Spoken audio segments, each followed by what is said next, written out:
The sun dipped below the horizon, the sky blazed with orange and purple hues. The air, still warm from the day, began to cool. A gentle breeze rustled the leaves of the trees surrounding the lake. Two figures sat by a crackling campfire, their laughter echoed across the still water. They were a young couple, enjoying a weekend getaway from the city. The peace and quiet were a welcome change. "This is the life," the man sighed, leaning back on his hands, his eyes closed contentedly. He inhaled the scent of pine and wood smoke. "It really is," the woman agreed. She snuggled closer to him. A log crackled in the fire, sending sparks spiraling into the twilight sky. A light fog began to rise from the lake, its tendrils creeping over the still water like ghostly fingers. The early morning air was cool and crisp, carrying with it the scent of damp earth and pine. As the mist thickened, it created an ethereal blanket that seemed to muffle the sounds of the waking forest, swirling around the couple's feet.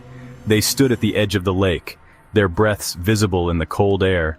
The fog wrapped around their legs, making it seem as though they were floating on a cloud.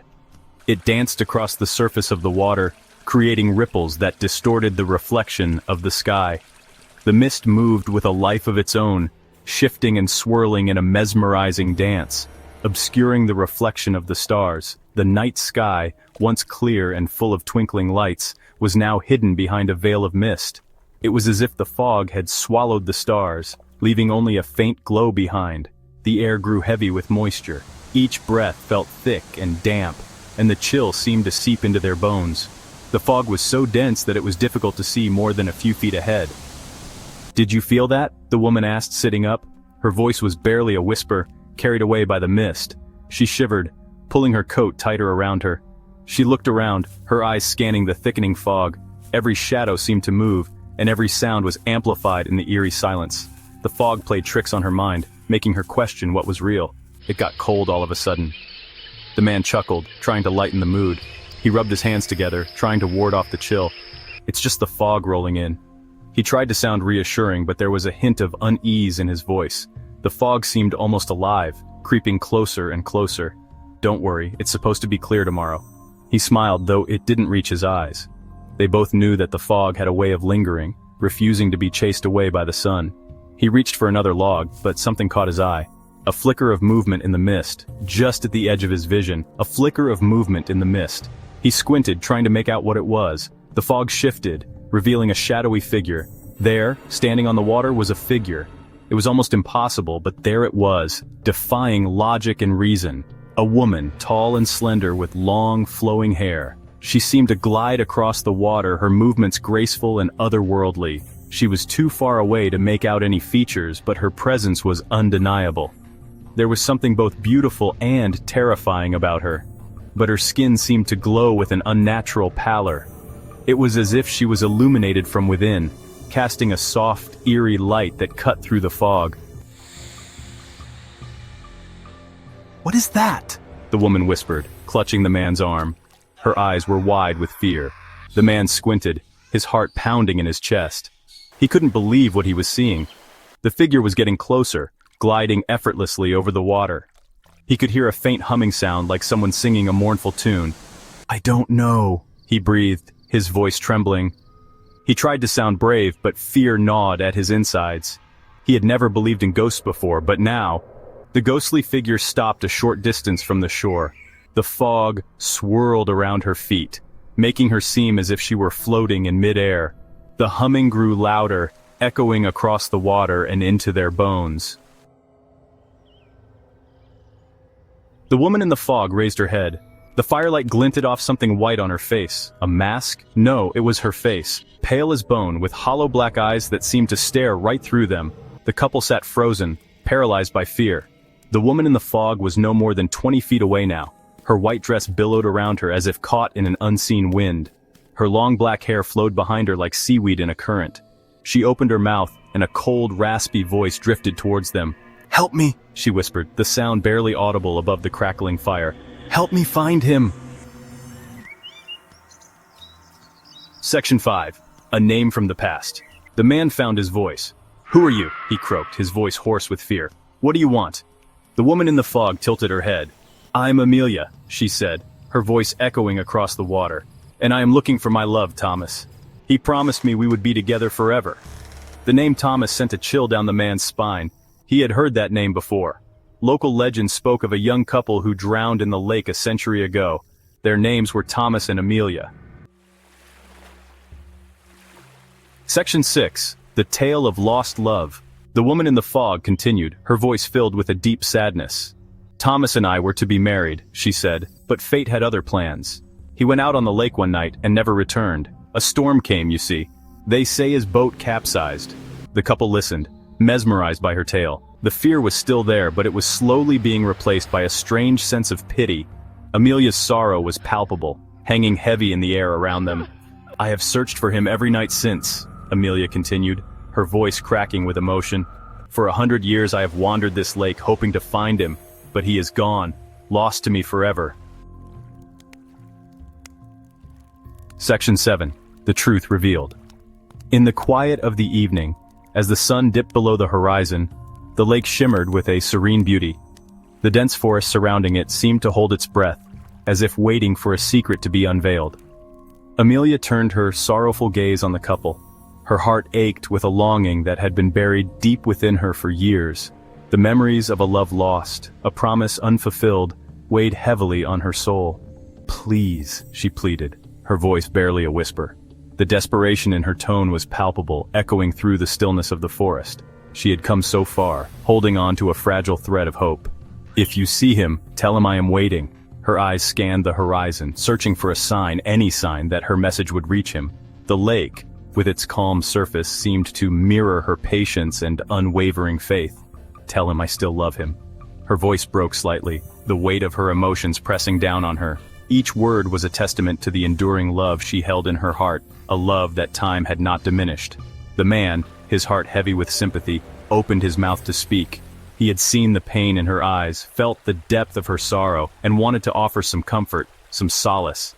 But before he could utter a word, the woman beside him gasped. Her sudden reaction startled him, and he turned to see the shock and recognition in her eyes. "Wait," she said, her voice trembling. "Your name is Amelia?" The question hung in the air, filled with a mixture of hope and disbelief. "And you are looking for Thomas?" Her eyes searched Amelia's face, looking for confirmation, for a connection to the stories she had heard. Amelia's eyes widened, a flicker of hope igniting in their depths. "Yes," she breathed. "Do you know him?" Her heart raced. The possibility of finding him after all these years seemed almost too good to be true. The woman took a deep breath. She needed to gather her thoughts, to make sure she conveyed the importance of what she was about to say. "My grandfather's name was Thomas," she said slowly. Each word was deliberate, as if she was piecing together a puzzle from her past. He used to tell us stories about a beautiful woman named Amelia, who he swore he would always love. Her voice softened, filled with the warmth of cherished memories. The connection between past and present was undeniable, and the truth, long hidden, was finally revealed. Section 8. Fading into the mist. Amelia's ghostly form trembled, a look of pure joy spread across her face. "He remembers," she whispered, her voice filled with awe. "After all these years, he remembers." The fog around her began to swirl faster, her form growing fainter. The humming sound returned, softer now like a lullaby. She reached out a hand towards them, her touch as cold as ice. "Thank you," she whispered, her voice fading into the night. "You have given me peace." And with that, she was gone. The fog dissipated as quickly as it had appeared, leaving no trace of the ghostly woman. Section 9. A Night of Unrest. The couple sat in stunned silence, the only sound the crackling of the fire. The night was still, the air thick with the weight of what they had just experienced. The flames danced, casting flickering shadows on their faces, but neither of them moved. Lost in their own thoughts. They had just witnessed something incredible, something that defied explanation. It was as if the very fabric of reality had been torn apart, revealing a glimpse of something beyond their understanding. The memory of it lingered, vivid and surreal, like a dream they couldn't shake off. Amelia's story, her sorrow, her love, it had all felt so real. Her voice had carried the weight of centuries, her eyes reflecting a depth of emotion that seemed impossible. The pain and longing in her words had touched them deeply, leaving an indelible mark on their hearts.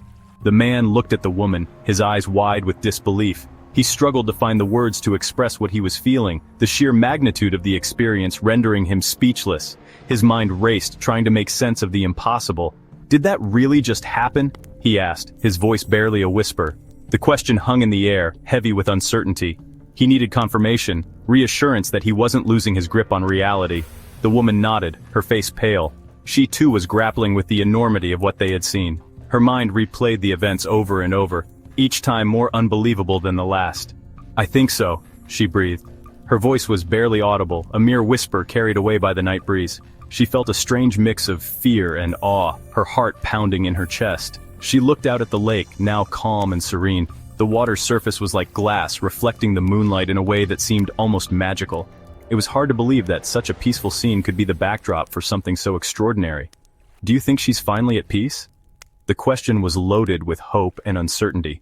They both wanted to believe that Amelia's spirit had found the solace it had been seeking for so long. The man wrapped his arms around her, pulling her close. The warmth of his embrace was a small comfort in the face of the unknown. They clung to each other, finding strength in their shared experience. I hope so, he said. His voice was soft, filled with a quiet determination. He wanted to believe that their encounter had brought some measure of peace to the restless spirit, but deep down he knew that some stories, some loves, never truly die. They linger on, etched into the very fabric of the world. Their echoes felt long after the final chapter has been written. They linger on, like whispers on the wind, forever haunting the shores of the lake. The thought sent a shiver down his spine, a reminder that some mysteries are never fully resolved. The couple tried to sleep that night, but the events of the evening kept replaying in their minds. Every time they closed their eyes, they saw Amelia's face, heard her voice, felt her sorrow. Sleep was elusive, their minds too restless to find peace. Every rustle of leaves, every creak of a branch sent shivers down their spines. The forest seemed alive with unseen presences, each sound a reminder of the night's strange events. They lay awake, listening to the symphony of the night, their hearts pounding in their chests. They packed up their things at first light and left the lake, their minds still reeling from their chilling encounter. As they walked away, they couldn't help but look back, half expecting to see a ghostly figure watching them from the shore. The lake, now bathed in the soft light of dawn, seemed to hold its secrets close.